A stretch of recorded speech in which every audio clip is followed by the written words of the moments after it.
സഹമന്ത്രി, മുൻ കേന്ദ്ര വിദേശകാര്യ സഹമന്ത്രി, നിലവിൽ ലോക്സഭ MP ശശി തരൂരിനെ KLF-ലേക്ക് സ്വാഗതം ചെയ്യുന്നു.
Our next session, Modern India, the Makers, Nehru, the Discovery of India, is an interactive session by Harshad MT with Dr. Shashi Tharoor, a multifaceted personality, an acclaimed writer, a journalist, a diplomat, and a politician. A diplomat in UN representing India, former HR minister, former foreign affairs minister, and the sitting member of parliament.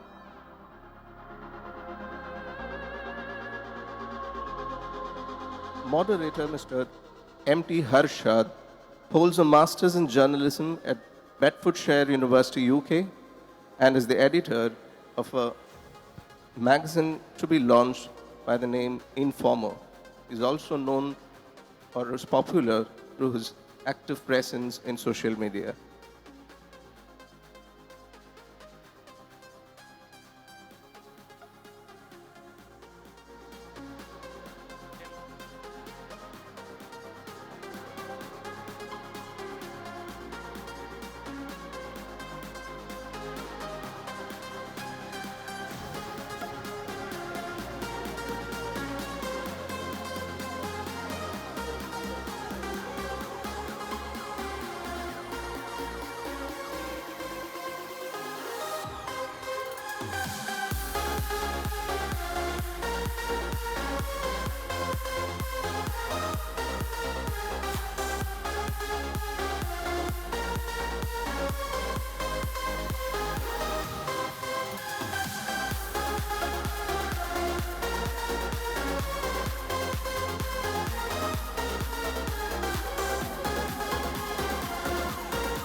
Dr. Shashi Tharoor will usher in a couple of minutes.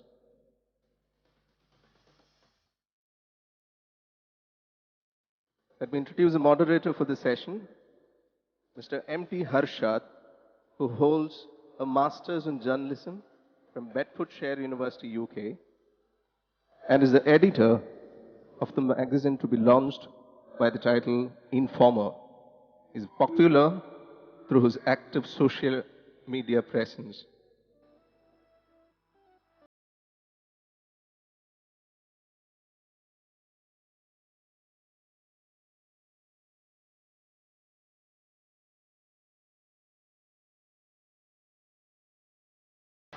Sasi Tharoor, മുഖവരകൾ ആവശ്യമില്ലാത്ത വ്യക്തിത്വം. എഴുത്തുകാരൻ, പത്രപ്രവർത്തകൻ, നയതന്ത്ര വിദഗ്ധൻ, രാഷ്ട്രീയ പ്രവർത്തകൻ എന്നീ നിലകളിൽ പ്രശസ്തൻ. ഇന്ത്യയിൽ നിന്നുള്ള മുൻ UN നയതന്ത്രജ്ഞൻ, മുൻ കേന്ദ്ര മാനവ വിഭവശേഷി സഹമന്ത്രി, മുൻ കേന്ദ്ര വിദേശകാര്യ സഹമന്ത്രി, നിലവിൽ ലോക്സഭ MP. സ്നേഹത്തോടെ, ആദരവോടെ KLFിലേക്ക് ശശി തരൂരിനെ സ്വാഗതം ചെയ്യുന്നു. ഏതാനും മിനിറ്റുകൾക്കകം അദ്ദേഹം ഇവിടെ എത്തിച്ചേരുന്നതാണ്.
so get with it. Stripes on point, man, ready to destroy, man. Trying to have fun, but anybody can get it. We be on the grind till the morning, stacking up money in the bank. Don't try shit if you ain't gonna burn. Just show man a sign if you're down for the game.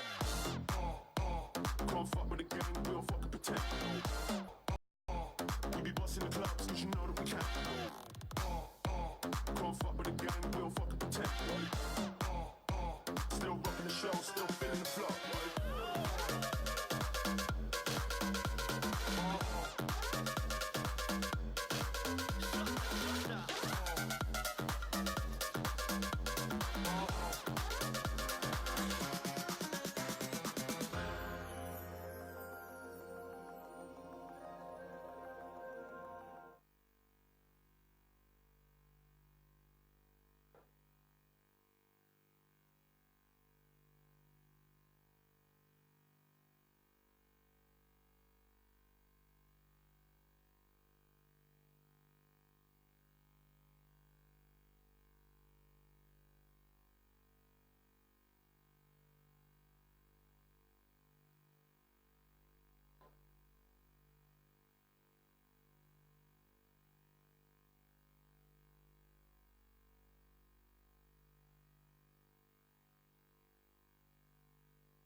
Audience, kindly give way to the next speaker, Dr. Shashi Tharoor.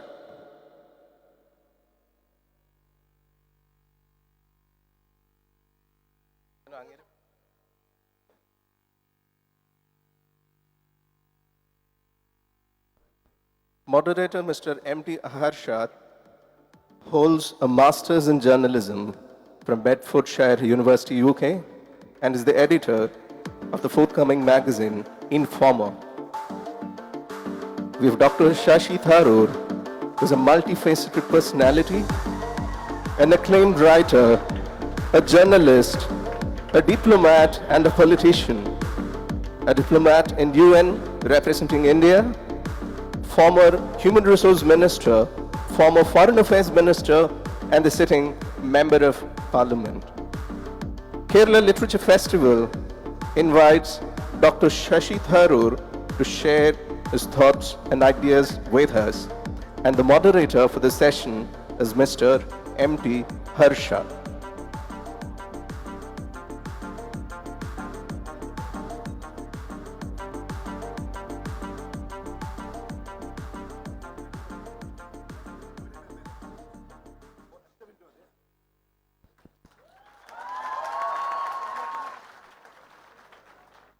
Good evening, everyone. I feel extremely honored to welcome you all to this particular session, which in fact is part of the series of talks in the Literature Festival on the makers of modern India. There are in fact 3 talks on this. The first one was on Gandhi, and the second this evening is on Jawaharlal Nehru, and the third one is of course on B.R. Ambedkar. And before we begin, I know the fact that I'm very well aware of the fact that to introduce someone like Dr. Shashi Tharoor, one of the renowned and respected figures of our time, and one of the prolific and best-selling authors of our time, and one of the celebrated diplomats of our time. So to introduce someone like him wouldn't be necessary at all. I know that, but before we begin, let me tell you a few words on, not on the speaker, but about his book, Nehru, The Invention of India. So he was asked why Nehru and why now. He quickly replied while addressing a gathering in Texas in United States in 2003, and I guess in 2004. And he replied, Nehru in some ways seems being repudiated in his own country and everywhere else in the world. So let's hear the rest from the guest himself. And it's a great honor, sir, to welcome you to this session 2019 KLF. And welcome, sir. Thank you very much. Thank you. And sorry about the delay. I was stuck in the most unbelievable traffic. But when I see the crowd here, I can understand the crowd on the roads as well. Great to see you all. Thank you. ഇവിടെ ഇരിക്കുന്ന ചിലവർ എന്നെ ആവശ്യപ്പെട്ടിട്ടുണ്ടായിരുന്നു മലയാളത്തിൽ സംസാരിക്കണമെന്ന്. പക്ഷേ ഭൂരിപക്ഷം English മനസ്സിലാക്കുന്നവരാണെന്ന് ഞാൻ മനസ്സിലാക്കിയിരുന്നു. So therefore, I will speak in English, but if any of you have questions in Malayalam, I'll be happy to try and respond. We'll have an exchange with you. Okay? അപ്പോൾ മലയാളത്തിൽ ചോദ്യം ചോദിക്കാനുണ്ടെങ്കിൽ ഞാൻ ആ സമയത്ത് മറുപടി പറയാം. So let me start off with the same question that Ashik asked, why Nehru, why now? Why Nehru? Because I think he's one of the more remarkable figures of the 20th century. And I don't just mean in Indian politics, I mean on the global stage. And why now? I wrote the book 15 years ago when the NDA government was in power and seemed to be critiquing things for which Nehru stood. But today, the moral urgency of reclaiming that ground is so much greater because we have a government in power today that is directly trying to repudiate everything that Jawaharlal Nehru stands for and has done. So this is why it was important to examine the legacy of Nehru from the perspective of our time. And I'll just read you a couple of lines from my introductory section where I say, the truth is that Jawaharlal Nehru's extraordinary life and career is part of the inheritance of every Indian. His impact on India is too great not to be re-examined periodically. His legacy is ours, whether we agree with everything he stood for or not. What we are today, good and for ill, we owe in great measure to one man. This is his story. Now, if I were to look at the legacy of Jawaharlal Nehru today, as you know, it's now already 54 years since he passed away. One has a certain perspective of distance, and at the same time, one has an increasing sense of marvel as one looks at what the man accomplished. He became India's Prime Minister in August 1947. In January 1948, Mahatma Gandhi was assassinated. By December 1950, Sardar Vallabhbhai Patel, the only other Congress leader who could be said to enjoy comparable stature at that time, also passed away. From then onwards, Nehru was an unchallenged figure in Indian politics. And if I were to look back on that period, it is all the more striking that the most important contribution that I would lay at Nehru's feet in those first 17 years of India's independence would be his contribution to building India's democracy. Precisely because he had the power, the authority, the popularity to do the opposite. He could have gone the way of so many other leaders, post-colonial heroes in developing countries, who in so many cases, when you look at Nkrumah in Ghana, Kaunda in Zambia, Nyerere in Tanzania, there are so many examples of leaders of anti-colonial struggles who brought their nation to freedom and then turned into dictators, arguing always possibly that they needed autocratic rule in order to promote the unity of the country and to direct development. Nehru could have made that argument. Remember that when he came to power, it was after the tragedy of partition, when the flames of violence were burning across the land. 1 million people were killed, 13 million were displaced, billions of rupees of property damage occurred, refugees were pouring across the new frontiers, the whole nation was completely unsettled. And yet Nehru insisted upon retaining democracy and the democratic way of life. Next door in Pakistan, the first military coup occurred within a few years of independence. In India, democracy instead was deeply entrenched. And one of the striking things is this is so much Nehru's instinct, because before independence, an article had appeared in the very prestigious in those days, it no longer exists now, Calcutta publication, The Modern Review. And in that article, there was an attack on Jawaharlal Nehru. Having watched him campaign during the 1937 elections, the anonymous author of the article said, "We must be wary of giving too many temptations to Nehru. He enjoys his own popularity too much. India wants no Caesars." Only years later was it discovered that the author of that attack on Nehru was none other than Nehru himself. And why did he write that article? Because he wanted to send the message across that in a democracy, no leader is bigger than the country, the institutions, the state. And as Prime Minister, he lived up to that.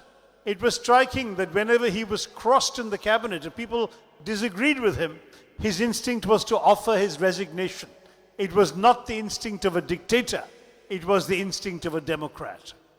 He paid a great deal of respect to the senior institutions of the presidency and the vice presidency. He gave great respect to Parliament by attending every single day, by having extensive Parliament discussions, and by paying the tiny opposition a respect out of all proportion to its actual numbers. The Parliament was a large body and the opposition was tiny. But Nehru insisted not only that he attend, but that his cabinet attends, that his officials attend, and that every question, criticism, and issue raised by the opposition be answered. In fact, he also encouraged dissent against him from within his own party.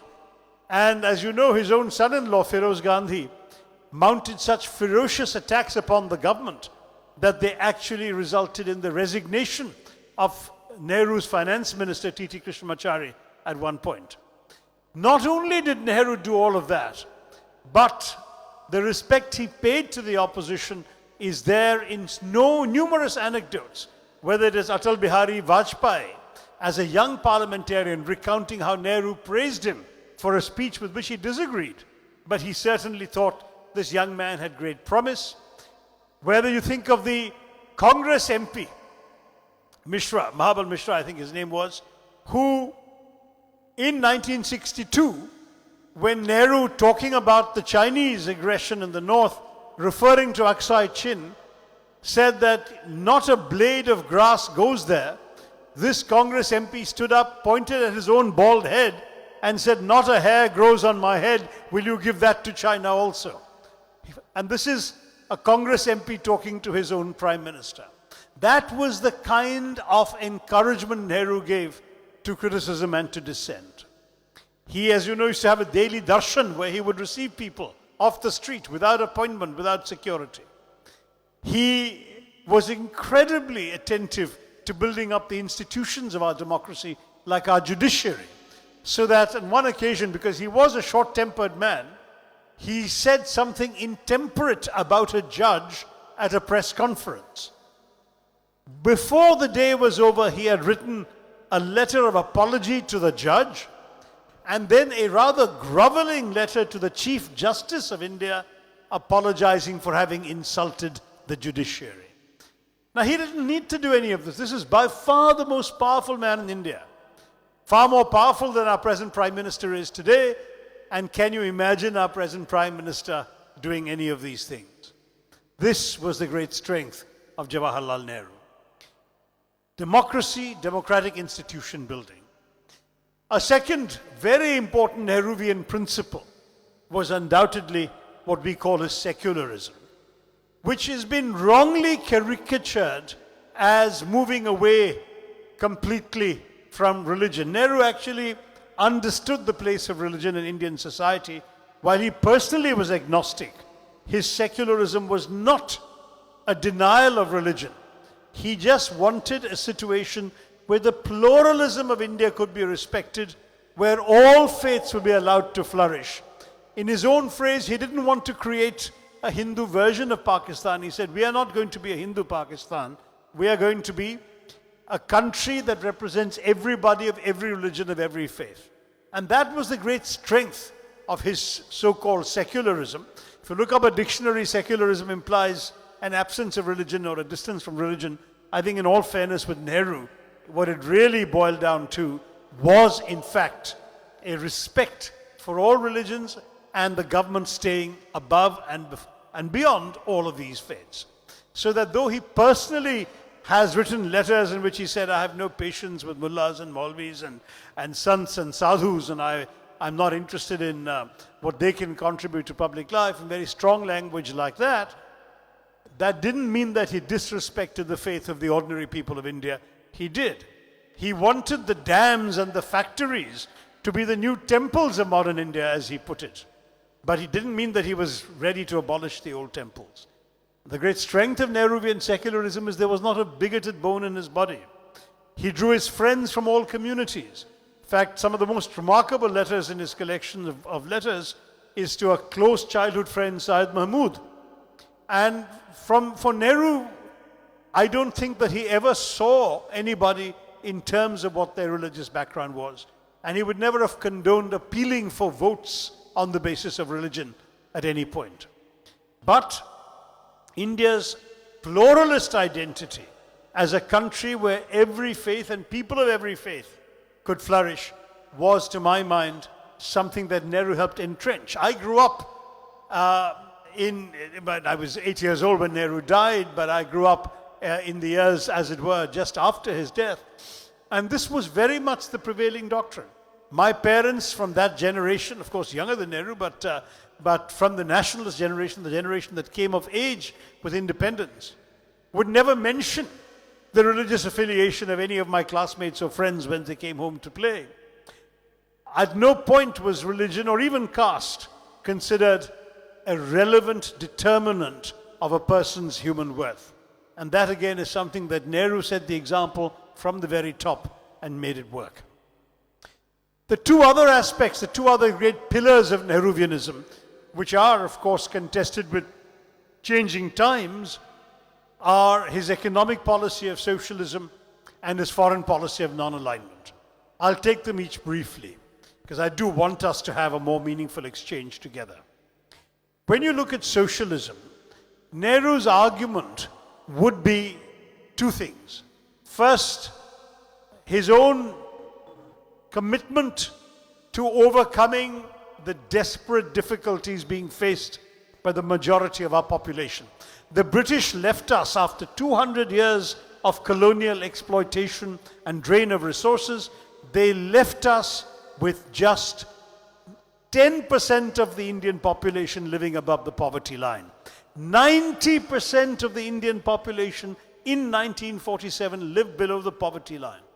From Nehru's point of view, the only meaningful public policy had to be something that paid due heed and due attention and due respect to those large numbers of people living at the subsistence level and at a poverty line drawn barely this side of the funeral pyre. That was where his socialism came from. It did, as a result, end up in a form of state capitalism that became denounced by Rajaji famously as the license permit quota Raj. And the bureaucratization of the economy probably did do it more damage than Nehru would ever have wanted or intended. But it is also true that because of his faith in the state as the instrument to pull society out of its economic backwardness, he was able to create a number of institutions that have served India well, to create a robust public sector that was able to get India into a number of areas where there was no significant national industry in the private sector, to get India into areas like space exploration, satellite technology, outer space technology, in which today India is a world leader because of the grounding laid by Nehru. His great faith in the importance of growing a scientific temperament meant that he became, for the first prime minister in the world to regularly attend the Indian Science Congress, laying down a tradition that every prime minister after him has felt obliged to follow. He is somebody who gave India the IITs, for example, He realized the importance of technology. And if today we rejoice in the fact that India is a world leader in technology, particularly in computer technology and software, it's because of the infrastructure for science and technology laid as a conscious part of Nehru's vision. So we can object to the excessive state-directed development that we may have seen, particularly when it became, as I said, bureaucratized into licenses, permits, and quotas.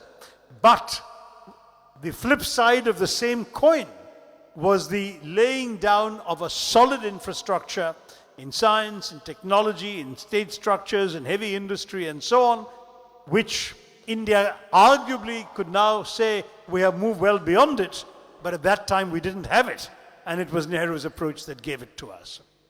And finally, it's easy to sneer at non-alignment today, because since 1991, there are no longer two superpowers to be non-aligned between.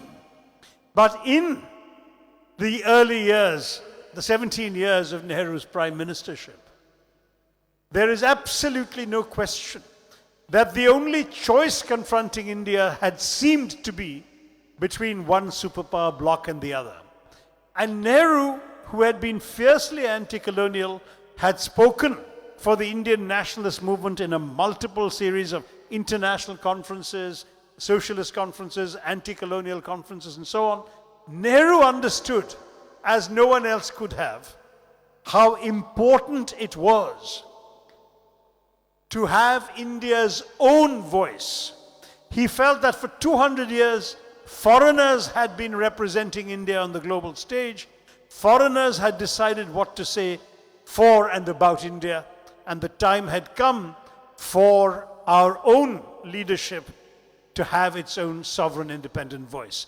And so strategic autonomy was what it was all about. Non-alignment was a consequence of Nehru's determination not to allow others to decide our stand for us by joining either the Western Bloc or the Soviet bloc. And so there is an apocryphal story, I think I do cite it in the book, but not have, because it really is not established fact. But the story goes, Eisenhower's Secretary of State, John Foster Dulles, a man who had once famously or notoriously said that non-alignment between good and evil is itself evil. Allegedly, John Foster Dulles said to Nehru once, in a phrase that has been made more famous in the lips of another American president, he said, "Are you with us or against us?" And Nehru replied, "Yes." In other words, we are with you when we agree with you, we are against you when we disagree with you, and we will decide what stand to take on the positions that you are adopting. And that, I think, in many ways, was the essence of Nehru's non-alignment. I agree that we have moved on since then. We have moved on in the post-Cold War world. The binary division no longer there. You no longer need to be non-aligned between two superpowers, but you certainly can represent an India that is an autonomous, independent, sovereign voice in the world stage that makes its own strategic decisions and speaks for itself. And that, too, I would argue, is a direct result of the Nehruvian legacy. One final point, and then I'll take your questions and comments. One of the charges that has been laid against Nehru is that he started a dynasty and therefore is no Democrat. That is simple nonsense. The truth is that Nehru was directly asked about this. At one point, you may remember, Indira became Congress president for 1 year in 1959, the year in which he was responsible for advocating the dismissal of the EMS government, the communist government in Kerala after the Vimochana Samaram. But only for 1 year, and then she herself stepped aside and didn't want to continue.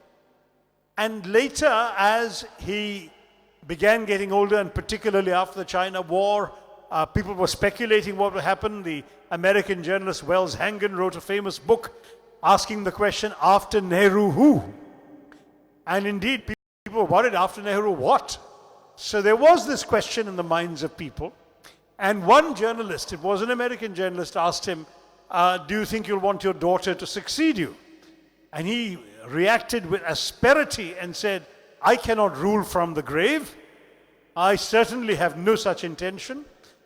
My entire focus is in creating democratic institutions that make Indians capable of governing themselves. Indians will find their own leader.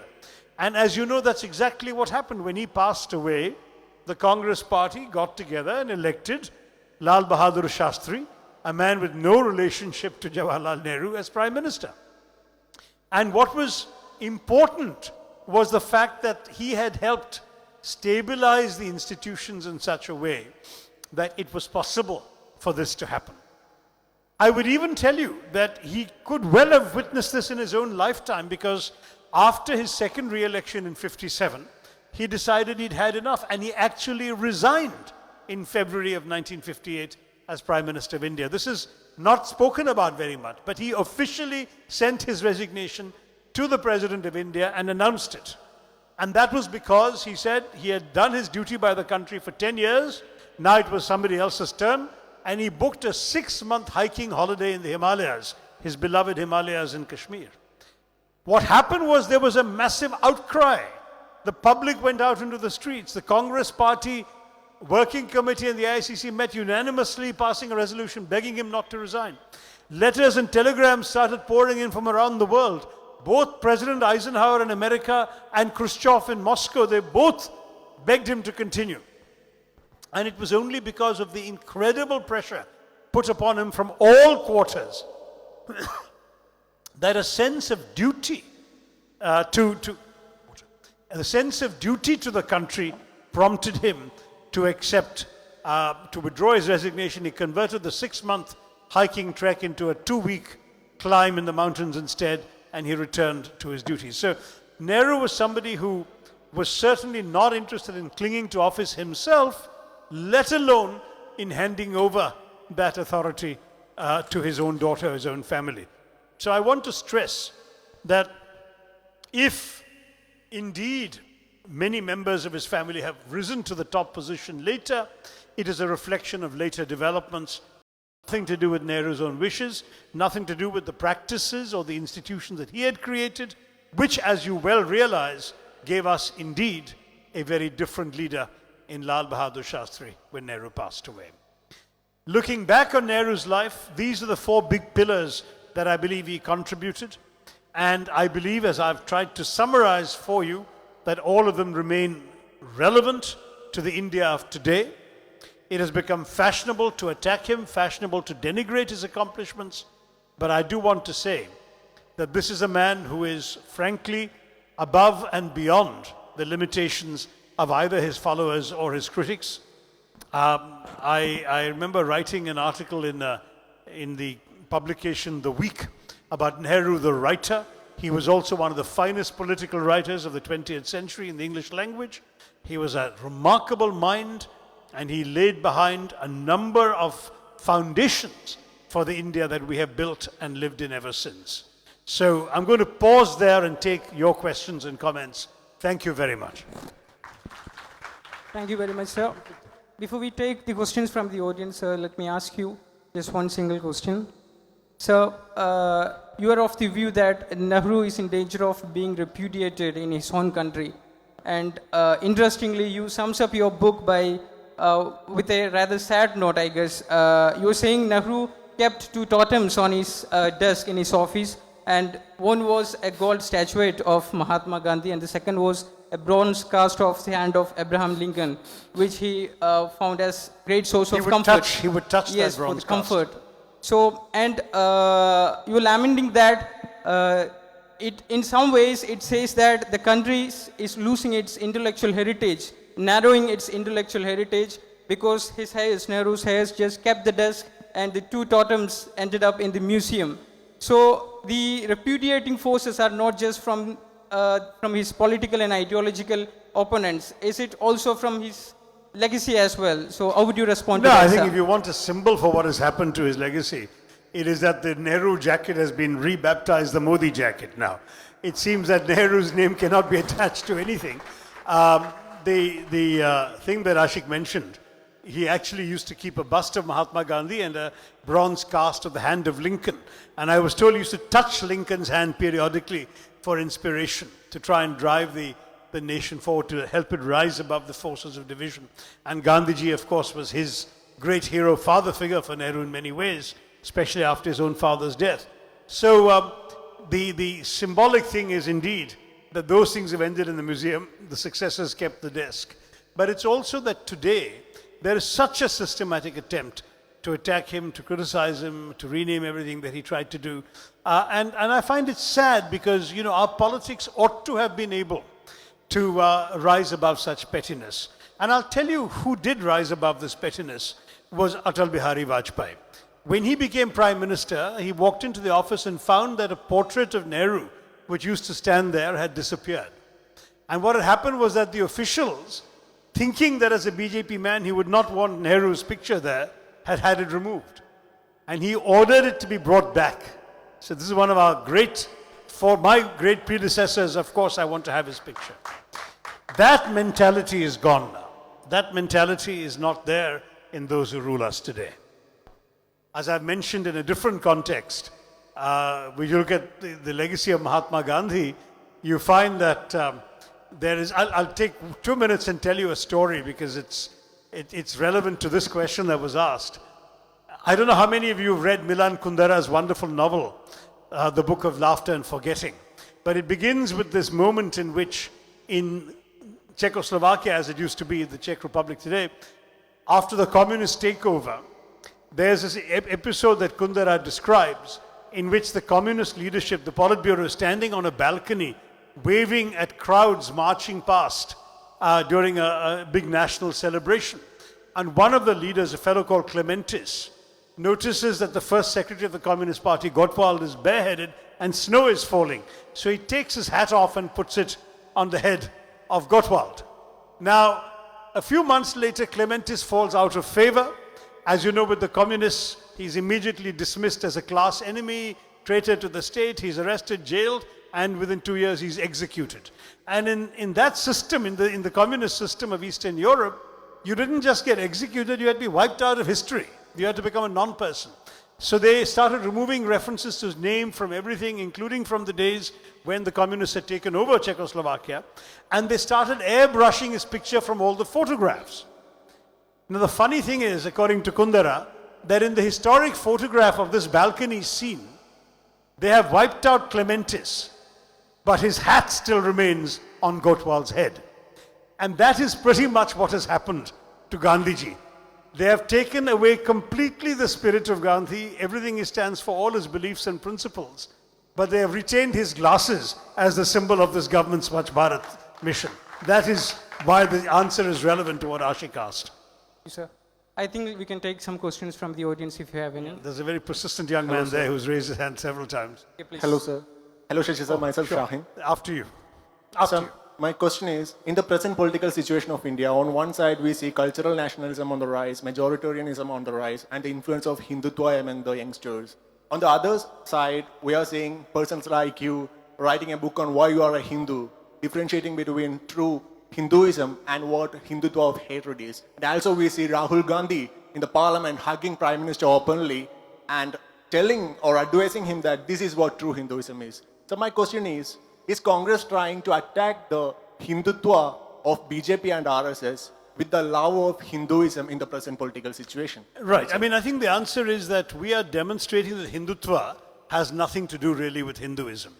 Hindutva is a political doctrine born in the 1920s alongside similar political doctrines in Europe at that time, which were also militaristic, corporatist, nationalistic, jingoistic, muscular, fascism, Nazism, and so on. Very similar doctrine applied to the Indian context in terms of identity politics, but distanced from and unconnected to the inclusive and accepting nature of the Hindu faith. So what we have tried to do, me in my book, Rahul Gandhi in his statements and temple visits, is to recapture the authentic Hinduism that really makes what we call secularism possible. When Indians say they're proud to be Hindu, in the Hindutva iteration, it is a very negative, narrow, exclusionary and bigoted version of Hinduism. We don't think that's Hinduism at all. We hark to the Hinduism preached by people like Swami Vivekananda, by Mahatma Gandhi, who spoke of Hinduism with deep reverence, but at the same time said their faith does not in any way put itself in opposition to other faiths. They both spoke of the recognition of the idea that all ways of worship are equally valid. Vivekananda used to say, Ekam Sat Vipra Bahuda Vadanti.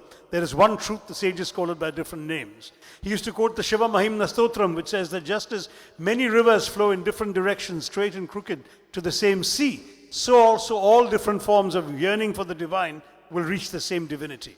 So therefore, a true Hindu in the vein of Swami Vivekananda or Mahatma Gandhi would never want to attack anybody else's faith. The logic of the Hindu philosophy of acceptance is, I respect your truth, please respect my truth. That is the essence of the message. And that, I think, is the best recipe for living in a multi-religious society like India. Pardon me, please be brief with your questions because we have some time limitations here. Yes, please. Yeah. Sir, sir, it's an honor asking you a question. My Yes. friends' families are from support different parties, but they all respect you. So my question is, Nehru was a visionary. He had many plans for India. Shastriji was a visionary. He had Green Revolution for India. Narasimha Rao was a visionary. He had economic plans for India. Manmohan Singh, Atal Bihari Vajpayee, so on. Dr. Kalam was visionary. So are we excusing ourselves from their vision? Like what they dreamed, and it's been 70 years and we have not achieved much. Especially in education, I would say we don't have any, since I'm a student, we don't have any education university in top 10. Forget about being number one. So what is the problem? Where are we lacking, sir? Well, I think honestly we can do better. I don't disagree with you, but we haven't done as badly as your question implies. Think of where we were in all of these fields. As I said, 90% below the poverty line in 1947. Life expectancy in 1947 was 27. An Indian born in 1947, the average Indian could not expect to live beyond the age of 27. Maternal health mortality, infant mortality were record highs. We had disease rampant across the country. Literacy was 16%. And as far as female literacy was concerned, it was 8.8%. So you put 13 women in a room, only one could read and write. So given where we were in 1947, we've come a long way. Okay, so you've got female literacy now up to close to 70, national literacy about 80. You've got life expectancy heading close to the biblical 10. Education. You know, Will Durant, the American historian, wrote in 1930 that the entire British government's education expenditure in India, at all levels from the lowest to the highest university put together, was less than half the high school budget of the state of New York, one American state. So we had a long way to go. We had to expand dramatically from a handful of universities to the over 600 we have today. We had to go from, 200, 300 colleges to something like 30,000 colleges in India today, and so on. So the expansion has taken place. It has brought into the educational system a lot of Indians who previously were excluded from educational opportunities by gender, by caste, by region, by language, and so on. And therefore, there has been a tremendous, tremendous improvement. You are right to be impatient and say that's not enough, we need more. We need amongst the best in the world. Why do Indian parents have to spend $2 billion a year sending their students, their children to study abroad? I don't want that to happen. I want foreigners to send their students to my country to study, as happened in the days of Nalanda. So there is a lot more we can do, and we are determined to get there, but these things don't happen overnight, young man. And the truth is, if you look at where we were and you look at where we've come, you would agree progress has been made. I would like to accelerate that progress, and I would like to do more, and that vision we do have, we must have, and we must take it forward. Take a question from that side. My question is, Nehru had worked with lived and worked with great personalities like Mahatma Gandhi, Vallabhbhai Patel, Ambedkar, etc. But throughout his political life, at least as Prime Minister, some sort of edging these people out and maybe projecting himself, knowingly or unknowingly, and maybe because of the vast popularity he enjoyed. Vallabhbhai Patel is also Ambedkar. More interestingly, in terms of the caste politics, which came up so badly later, could have been, brought into a certain channel where we could have adjusted with them and sort of brought that importance down, casteist politics. But that was not done. Was it done purposely or was that just an accident? No, it was done. In fact, both served in the Nehru cabinet. Patel was deputy prime minister and home minister. And what is more, he also used to give Nehru advice on other subjects, including on foreign policy. One of the letters that is held against Nehru today is his letter on Tibet, which Patel wrote to Nehru. So Patel worked very closely with Nehru, and even when they had differences, they resolved them with mutual respect. And Patel wrote a famous letter around the time of Mahatma Gandhi's assassination, saying, in our combination lies our greatest strength, because the two of them were indeed opposites, but very, very compatible and very united. Ambedkar was a different story. Nehru invited Ambedkar to join his government, made him law minister. And Ambedkar was a very strong and influential voice in the cabinet. It was Ambedkar who chose to resign. And the reason he chose to resign was he felt that the Congress party wasn't trying hard enough to push through the Hindu Code Bill. There, I think, he died in 56, the year the bill was adopted. He would probably have realized that he was being a bit unfair. Change is very difficult to bring about with the snap of the fingers. A lot of people have to be persuaded. Resistance has to be overcome. There was resistance. A lot of traditionalists didn't want Hindu personal laws to be reformed and the Hindu Code Bill to be passed. But Nehru fought hard. He did work with various sectional interests. He managed to divide the Code Bill into 2 or 3 different bills and get them passed one after the other. So finally, Hindu personal law was all reformed by 1956. Had Ambedkar been patient enough to wait, I think he would have seen that Nehru did share his own conviction that caste must disappear. Nehru actually believed that caste would wither away. It's an unrealistic thing looking at it today.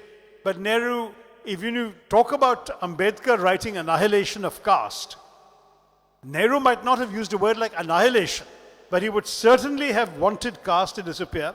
And I've seen things he has written in which he said that caste is an old-fashioned idea that would become irrelevant with time. What he didn't realize was in our democracy, caste itself would become an instrument for political mobilization, and thereby caste interests would get more deeply entrenched. I'm not sure that even Ambedkar could have prevented that, sadly, the way things have gone in our country now. As you know, we've reached the stage where we're going back to the 1931 practice of conducting a caste census in our country. So people are being encouraged to identify by their caste, and a lot of benefits now in our state are skewed to caste as well. So, excuse me, sir. So, the recent bill on economic reservations, sir, would you find it an attack on the constitutional mechanism of positive discrimination and on part of the Nehruvian ideology of socialism and social justice? Would you find it an attack on that, sir? Well, the fact is that as a political party, we are concerned about the difficult conditions of the poor amongst the non-reserved categories. So if this is the solution that the government can offer, we will not oppose it, and we did not oppose it. We voted for it in Parliament. But there are some real questions which the Supreme Court will have to answer. A case has been presented to them, because the Ambedkar notion was that reservations is a way of compensating for social backwardness. That is, that the castes that were deemed to be so-called untouchable and so on, those castes were excluded from all the benefits of society and the state. And therefore, when Dr. Ambedkar wrote the affirmative action provisions of the Indian Constitution, they were a way of guaranteeing not only equality of opportunity, but actually guaranteed outcomes. So reserved places in universities, in government jobs, in Parliament, 85 seats in Parliament are reserved for the scheduled caste and scheduled tribe communities. So that was a different philosophy from a philosophy that says that you must reserve positions for economically backward people. We believe the economically backward should be helped. And certainly there are many things that should be done, including scholarships and assistance depending on the family income of the child's family and so on.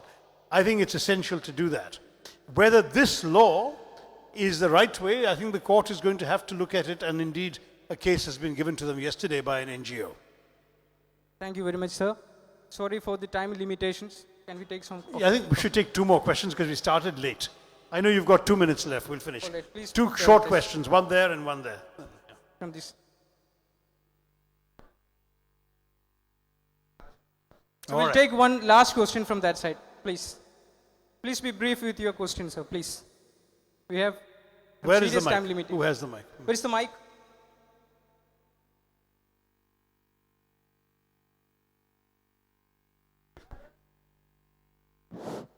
Sir, what is your stand on Kashmir giving the position that Nehru promised plebiscite in the state in 1947 or 48? And why does India sideline the UN resolution on the disputed state of Jammu and Kashmir? And how do you see the killings of civilians in the recent times in the valley, given the position that even during Congress as well as during the BJP time that people have been killed in the valley? So those are two different questions. On the first one, India was very keen on the plebiscite, and frankly, because India knew it would win the plebiscite. Public opinion in Kashmir had been so angry with the raiders who had come across from Pakistan and done rape and loot and pillage on the way, that Sheikh Abdullah and the vast majority of Kashmiri opinion was 100% in favor of India and not Pakistan. So when India asked for the plebiscite, it did so knowing full well that it would win. What happened, of course, was that the UN resolution had three parts to it. The first was a total withdrawal of Pakistani forces, following which the second was the reduction but not full withdrawal of Indian forces, and the third part was the plebiscite. The Pakistanis never withdrew, and because they didn't withdraw, the rest of the resolution became inoperative, and it essentially ceased to have any meaning. So India cannot be accused of abandoning that UN resolution. While it was fresh and current and valid, India wanted to go ahead for a plebiscite, and they were quite ready to have that plebiscite, and they were sure they were going to win it. The second question you asked about the assaults on civilians, I deeply, deeply sympathize with your question and the line of questioning, because a lot of horrors have happened. I'm not going to make excuses, though there is an excuse. When you talk to our security forces, the excuse is they're on hair trigger alert because of all the terrorist attacks that took place from 89 onwards, particularly the 89 to 95 period. Every day there was practically some terrorist violence, infiltration from across the border, so many incidents of killings, assassinations, the assassination of the Mirwais, the assassination of A.G. Lone, the burning down of Sharari Sharif. There were some very, very nasty people coming in and doing horrible things. And as a result, India was forced to beef up its security presence, and what is more, it was obliged, therefore, to go around in a way that definitely was intrusive. I have spoken to many Kashmiri friends who are deeply offended by the intrusive road checks and searches of homes and all of these things, to which the security forces say, how else could we have dealt with this? My hope would have been that we could have taken better advantage of periods of calm and peace to be able to thin down the coarse sources of resentment and to create a better dialogue with all sections of Kashmiri society. Unfortunately, sadly, that opportunity has been missed, and particularly this government came to power and did something which no one would have believed they would do. They formed an alliance with a party that was strong in the valley and with the Kashmiri Muslim opinion. They could have taken a major initiative to start a dialogue with all sections of opinion in Kashmir, and they wasted that opportunity and reduced us to the terrible conditions we're in today. So I think you're right, there should be dialogue, there should be progress. Killings must not be allowed to happen. We should turn the page in Kashmir. But your two questions relate to two different periods. And what happened in 48, 49, 50, I think honestly India is not to blame at all. Whereas what's happening in more recent years, Indian governments have a lot to answer for. Thank you very much, Thanks, sir. That Ray. was really wonderful and informative. Thank you, everyone. ഒരു Thanks. ചെറിയ ചടങ്ങിന് കൂടി നമ്മൾ സാക്ഷ്യം വഹിക്കുകയാണ്. KLF ബുള്ളറ്റിന്റെ പ്രകാശന കർമ്മം ബഹുമാനപ്പെട്ട ശശി തരൂർ നിർവഹിക്കുന്നു.